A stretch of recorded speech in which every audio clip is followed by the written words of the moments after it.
Welcome to Think About It. This is news correspondent Matthew. And special breaking news correspondent Colton. And senior correspondent Jamie.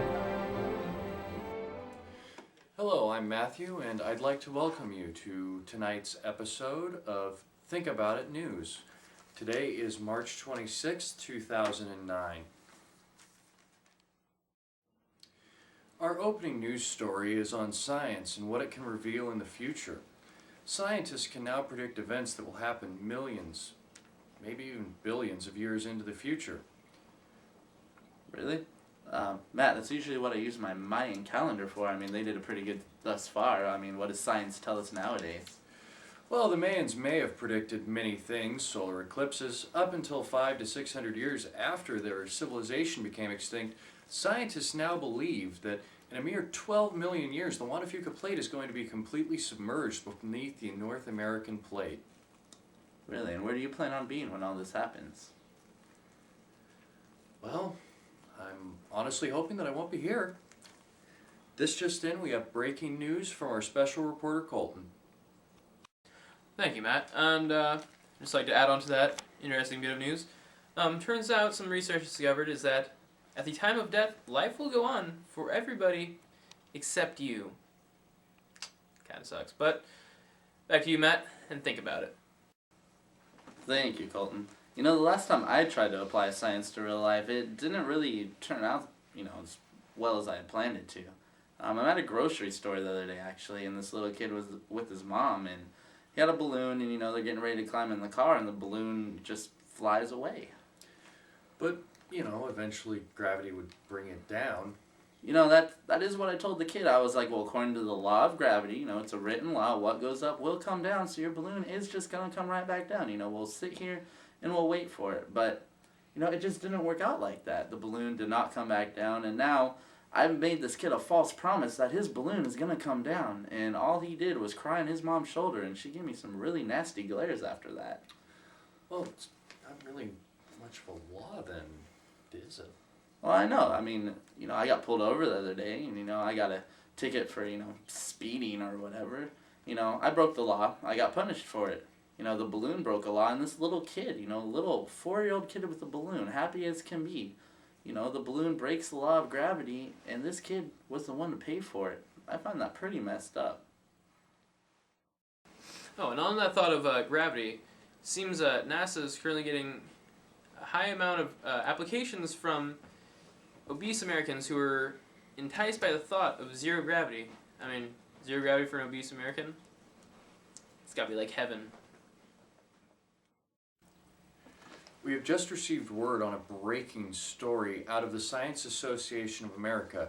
They claim to have proven that the sun is smaller than the palm of the hand of an average American. Really, I can't even begin to comprehend what made them think that. Well, they actually ran a number of dedicated tests to determine how large the sun was relative to the human palm. What exactly were these tests? Well, you see, their hypothesis was if one could cover up the sun with one's hand, then therefore the sun must be smaller than your hand. The test was relatively simple. They walked outside on a sunny day, held their hand up, and were amazed to discover that their hand could actually cover the sun, and claimed, "We have now proven that the average American's palm is larger than the sun." Well, that's actually pretty hard to argue with. There are some pretty solid facts there, so I am now a believer. We've done it at last, finally. We have found the cure for numerous diseases such as AIDS, cancer, Hodgkin's, and various other ones. That cure? Just hold your breath for like 30 to 40 minutes. I can't do it. Oh. The last thing we want to bring to you on tonight's Think About It newscast is the fact that it really kind of angers me that we're able to send satellites out to planets such as Neptune and Pluto. Why does that bother you? What makes that upsetting to you? Well, I'm just kind of upset that we can go to far-off distant planets. I'm never going to visit Neptune or Pluto. I don't really want to go there. You can't even inhabit the planet. I mean, you can't even inhabit our moon. That's why we haven't gone there. Why don't we work on fixes for our planet? In the desert, it doesn't really rain, but you know, a desert is prime land that you could be doing something with. I mean, you could do anything from real estate to farming or anything with the right amount of water. So why can't we learn how to bring rain to the desert instead of how to put man on Mars? An interesting point you bring up, but still don't understand why that angers you. And this concludes tonight's Think About It newscast on the Think About It Network. I'm Jamie. And I'm Matt. Think about it. We don't need no education.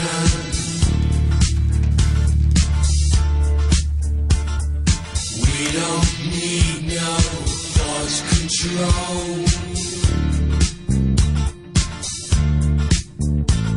No dark sarcasm in the Sorry, Think About It newscast on the Think About It Network. teacher leave them. I'm Jamie. I thought you were saying I'm.